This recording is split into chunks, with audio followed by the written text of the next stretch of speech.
All right, what's up guys? Welcome back to the channel. It's the Mosin Dude here. Today we're going to be talking about concealed carry with a tucked in shirt, as you can see here. We're going to talk about a couple of things to consider and then the actual application of how I set up my gun in the holster, and then we'll talk about some other small things kind of leading into the video now. So let's get into it.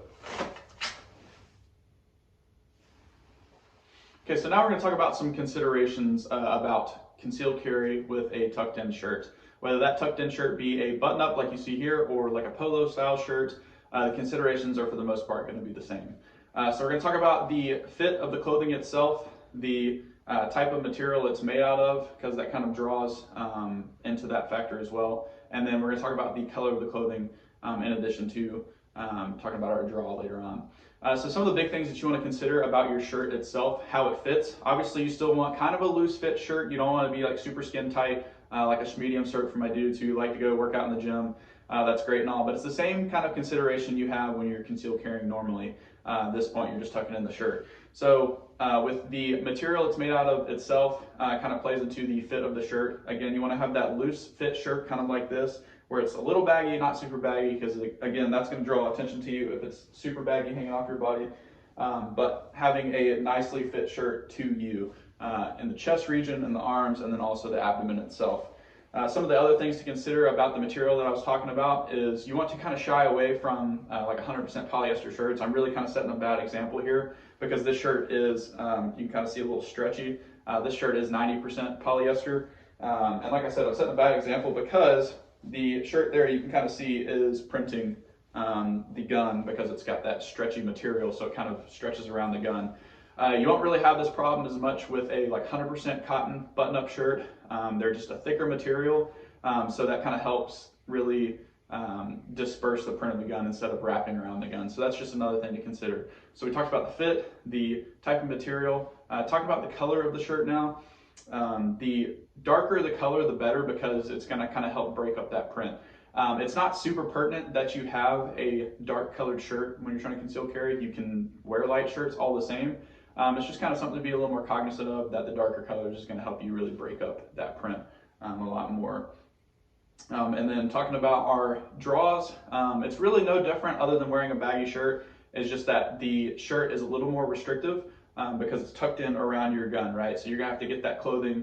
It's going to be just a little more resistant to wanting to come out, basically because it's got tucked in, right? There's more resistance pushing the shirt against your body, against the gun, and just creating that friction. So just practice your draws as much as you can, get comfortable with it. It's the same thing you would do dry firing with a shirt over the top that's not tucked in. So loosely fit shirt. Again, you're just going to work those draws. You're going to grab you a nice article of clothing, pull up, get a good purchase on your gun, a good purchase with your support hand, and then get you a good sight picture.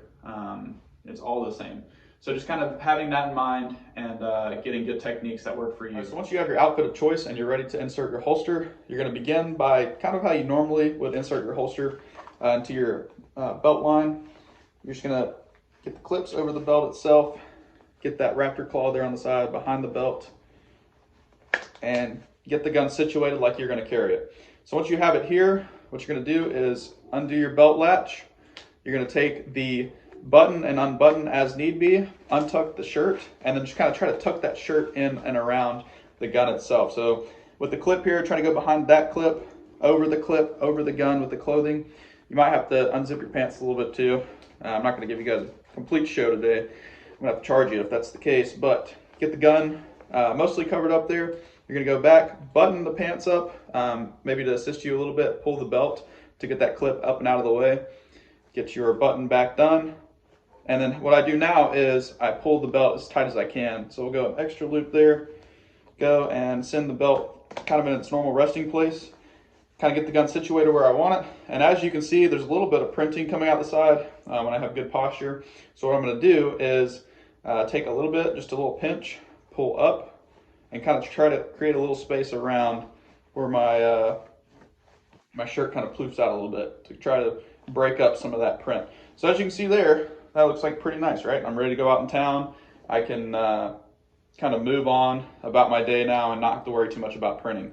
You do have the clips here on the side, which, you know, is kind of par for the course with a holster like this. They do make clips that go behind the belt itself and clip onto your pants.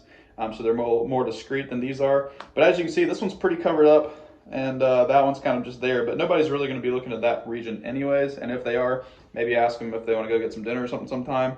Might not be a bad avenue of approach, but for the most part, people aren't going to be looking there anyways. You still have to worry about printing a little bit here and there, but again, for a tucked in shirt, it's pretty concealed. You can't even really tell. Just got a little bit of puffiness going here in my abdominal region, or in the appendix region, if you will.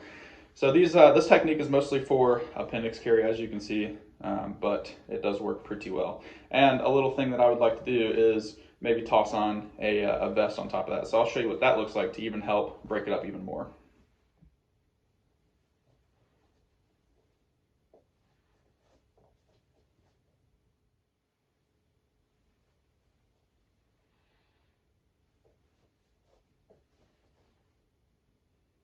So I hope you guys enjoyed the video. I kind of just talked about my particular techniques for carrying appendix with a tucked in shirt, kind of just bits and pieces of stuff that I pulled from individuals over the past couple of months and years that have kind of worked for me. So just wanted to kind of get that information out there for you guys. I hope it works. If it doesn't, you can always kind of try other techniques and stuff like that. Like I said, this is all appendix stuff because that's mainly what I carry.